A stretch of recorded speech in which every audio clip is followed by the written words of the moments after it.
So this topic is very important to me. The promise of converting the world's fleet to electric and then powering those vehicles on clean, renewable energies. So you have to ask the question, how many solar panels does it take to power an electric car? Now I've run the numbers based on my own real-world results. Subscribe to the channel if you haven't. I'm Luke, and this is The Future is Electric.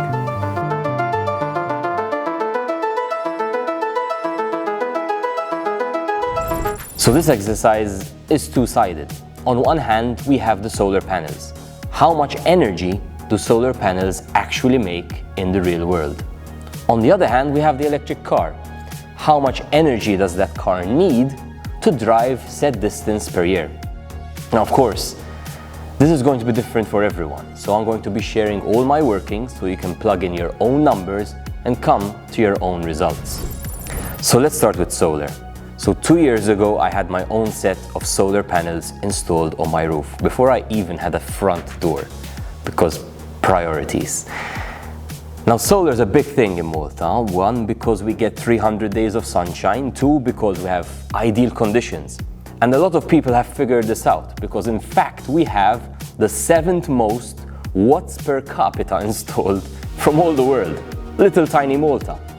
So I personally have a set of 335 watt solar panels, which I must emphasize were not state-of-the-art when I bought them and are definitely not state-of-the-art today. So the results I'm going to conclude will probably be even better with today's solar panels. If you take the total energy these panels made, divide that by the number of panels, and then divide that by 365 days of the year, I've concluded that each of my solar panels made on average 1.43 units of energy every single day. Speaking about great solar panels, I'd like to give a shout out to Electrifix, who are supporting today's video. Electrifix not only supply and install great solar panels, but you can also find heat pumps, solar water heaters, and electric vehicle chargers. Head over to their website to learn more. Now back to the math. So I've been driving my E208 for a little over a year now. You may check out some other videos about the car linked above. Now the car has averaged 16.1 kilowatts per 100 kilometers.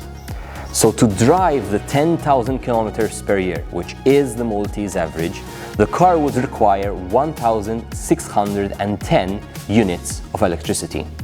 However, we also need to factor in charging losses, which take place when we're charging the vehicle.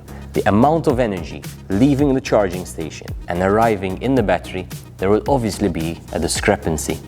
Losses in the cable, losses to heat, losses in the AC to DC conversion happening in the car.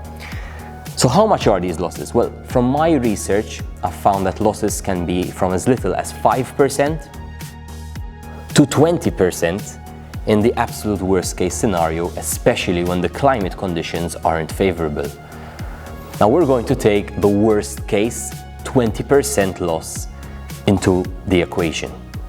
So let's increase the amount of units needed by 20%, meaning my E208 would actually need 1,932 units of electricity to drive the Maltese average of 10,000 kilometers per year.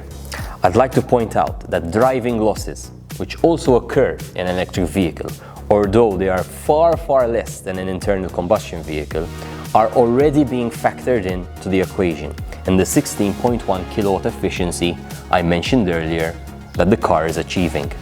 So if we take the total energy that the solar panels were able to generate in the real world, and now we know how much energy the vehicle needs to go said distance per year, then we can conclude that if you take the total number of panels and how much energy that's given you, and then you find out how many panels you need for the 1,932 units of energy that the car needs to travel that distance, you need 3.7 335 watt solar panels to run a vehicle for a whole year on clean, renewable energy. 3.7. Let's round it off to 4. 4 solar panels. The next time you're at a gas station, look to the building opposite. It's probably lined with solar panels. Or heck, those solar panels may even be on the roof of the gas station. And just think to yourself that you can be running your car on clean, renewable energy with just 4 of those solar panels. That's a future worth getting excited about. Leave a comment below, share your own results, or if you have any questions, and share this video with all the skeptics who do not see the future the way some of us do. But from my point of view, the future is electric.